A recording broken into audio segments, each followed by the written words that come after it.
ಇವತ್ತು ಇಡೀ ಕನಿಲೇನೆ ತಂದೇನೆ. ಇದನ್ನು ಹೇಗೆ ಪದಾರ್ಥ ಮಾಡುದು ಮತ್ತೆ ಅದನ್ನು ಹೇಗೆ ತುಂಡು ಮಾಡುದು ಅದನ್ನು ತೋರಿಸುವ ಅಂತ. ನೋಡಿ ಈ ರೀತಿ ಇರ್ತದೆ ಕನಿಲೆ. ಅದಕ್ಕೆ ನಮ್ಮ ಕೆಲಸ ಗೊತ್ತುಂಟು, ಆದರೂ ಕೂಡ ಕೆಲವರಿಗೆ ಗೊತ್ತಿರುವುದಿಲ್ಲ. ಈ ಬಿದಿರನ್ನು ತಿಂತಾರೆ ಅಂತ ಹೇಳ್ತಾರೆ. ಬಿದಿರನ್ನು ಕೂಡ ತಿನ್ಲಿಕ್ಕೆ ಆಗ್ತದ ಅಂತ, ಅದಕ್ಕೆ ತೋರಿಸುವ ಅಂತ. ನೋಡಿ ಇದು ತೆಗಿಬೇಕು. ಮೊದಲು ನೋಡಿ ಗಂಟನ್ನು ತೆಗಿಬೇಕು. ಚಿಕ್ಕ ಗಂಟುಂಟು, ಇದನಿಗೆ ತುಂಡು ಮಾಡಿ ತೆಗಿಬೇಕು. ಇದು ಎಳೆತ್ತು ಅಂದರೆ ಬೆಳೆದಿಲ್ಲ, ಚಿಕ್ಕ ಇರುವಾಗಲೇ ತೆಗೆದದ್ದು.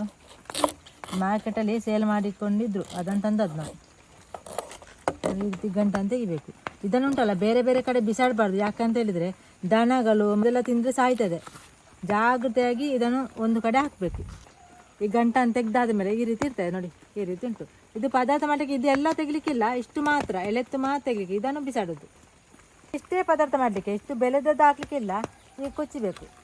ನಾನು ಮೊನ್ನೆ ಮಾರ್ಕೆಟಿಂದ ತಂದದ್ದು, ನಿಮಗೆ ಪದಾರ್ಥ ಮಾಡಿ ತೋರಿಸಿದ್ದೇನಲ್ಲ, ಅದು ಮಾರ್ಕೆಟಿಂದ ತಂದವು. ರೆಡಿ ಇತ್ತು, ರೆಡಿ ಸಿಗ್ತದೆ ಕೆಲವು ಕಡೆಯಲ್ಲಿ.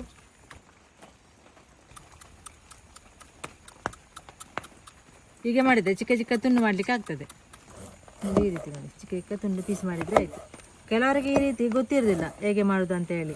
ಈ ಫಸ್ಟ್ ಕೆಲವು ನೋಡುವವರೆಲ್ಲ ಇರ್ತಾರೆ, ನಮ್ಮ ಊರಲ್ಲಿ ಎಲ್ಲ ತಿಂತಾರೆ, ಕೆಲವೊಂದು ಊರಲ್ಲಿ ತಿನ್ನೋದಿಲ್ಲ ಅಲ್ಲ, ಅವರು ಕೇಳೋದು ತಿನ್ನಲಿಕ್ಕೆ ಆಗ್ತದಾ ಅಂತ. ಇಷ್ಟು ತುಂಡು ಮಾಡಿ ಹಾಕಿದ್ದೇನೆ, ವಾಪಸ್ ಕೊಚ್ಚಬೇಕು. ಈ ರೀತಿ ಜಾಸ್ತಿ ಬೆಳೆದ ಭಾಗವನ್ನು ಹಾಕಲಿಕ್ಕಿಲ್ಲ, ಎಳೆತ್ತು ಹಾಕಿದ್ರೆ ಆಯಿತು.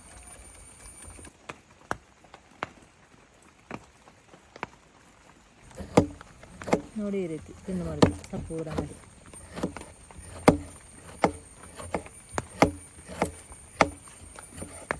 ನೋಡಿ ಇಷ್ಟು ಕೊಚ್ಚೆ ಆಯಿತು. ನೋಡಿ ಇಷ್ಟು ಸಿಕ್ಕಿತ್ತು, ಇದನ್ನು ತೆಗಿಬೇಕು. ನೋಡಿ ಇದು ಗಟ್ಟಿ ಉಂಟು, ಇದನ್ನು ಹಾಕಲಿಕ್ಕಿಲ್ಲ, ವಾಪಸ್ ಈ ಗಂಟನ್ನು ತೆಗೆಯೋದು. ಹೀಗೆ ತುಂಡು ಮಾಡಿ ತೆಗೆದು ಮತ್ತೆ ವಾಪಸ್ ನೋಡಿ ಇದು ಗಂಟು, ಇದು ಗಟ್ಟಿ, ಇದು ಪದಾರ್ಥ ಮಾಡಲಿಕ್ಕಿಲ್ಲ. ತುಂಡು ಮಾಡಿದ ಮೇಲೆ ಈ ರೀತಿ ಬಿಡಿಸ್ಕೊಳ್ಬೇಕು. ನೋಡಿ ಈಗ ಸಿಕ್ತು ನೋಡಿ ಇಲ್ಲಿ. ಇದರಲ್ಲಿ ಜಾಸ್ತಿ ವೇಸ್ಟ್ ಇಲ್ಲ, ಇಷ್ಟೇ ವೇಸ್ಟ್ ಇರೋದು. ಇದನ್ನೆಲ್ಲ ಹಾಕೋದು ಈಗ ಕೊಚ್ಚಿ. ಈಗ ಕೂಡ ತುಂಡು ಮಾಡ್ಬೋದು ಚಿಕ್ಕ ಚಿಕ್ಕ ನೋಡಿ ಈ ರೀತಿ. ಮತ್ತೆ ತುಂಡು ಮಾಡಲಿಕ್ಕೆ ಕೂಡ ಆಗ್ತದೆ. ನಾವು ಮೊನ್ನೆ ಪೇಟೆಯಲ್ಲಿ ತಂದೇವಲ್ಲ, ಇದೇ ರೀತಿ ಇತ್ತು, ಮತ್ತೆ ನಾನು ತುಂಡು ಮಾಡಿದ್ದು ಅದನ್ನು. ನೋಡಿ ಈ ರೀತಿ ಮಾಡಿ ಚಿಕ್ಕ ಚಿಕ್ಕ ತುಂಡು ಮಾಡೋದು. ಮತ್ತೆ ಈಗ ಕಣಿಲೆಗೆ ಉಂಟಲ್ಲ ಜಾಸ್ತಿ ರೇಟ್, ಇದಕ್ಕೆ ಒಂದಕ್ಕೆ ನಾವು 100 ರೂಪಾಯಿ ಕೊಟ್ಟಿದ್ದೇವೆ, ಎರಡಕ್ಕೆ 200 ರೂಪಾಯಿ ಕೊಟ್ಟು ತಂದದ್ದು. ನೋಡಿ ಈ ರೀತಿ ಕೂಡ ನಿಮಗೆ ತುಂಡು ಮಾಡ್ಬೋದು. ಇಷ್ಟು ತುಂಡು ಮಾಡಲಿಕ್ಕಿಲ್ಲ, ಯಾಕಂದರೆ ಬೆಲ್ಲದ ಭಾಗ ಇದು. ಈಗ ನಿಮಗೆ ಯಾವ ಶೇಪಲ್ಲಿ ಬೇಕು ಆ ಶೇಪಲ್ಲಿ ತುಂಡು ಮಾಡ್ಬೋದು. ಒಂದು ಏಲಕ್ಕಿ ಇಟ್ಟು ಚಿಕ್ಕ ಚಿಕ್ಕ ತುಂಡು ಮಾಡೋದು. ಕೊಚ್ಚ ಇದ್ದರೆ ಹೀಗೆ ಮಾಡಿದರೆ ಆಯಿತು, ಇಲ್ಲದೆ ಕೊಚ್ಚುವುದು ಚಿಕ್ಕ ಚಿಕ್ಕದು, ಇಲ್ಲದೆ ಹೀಗೆ ಮಾಡೋದು.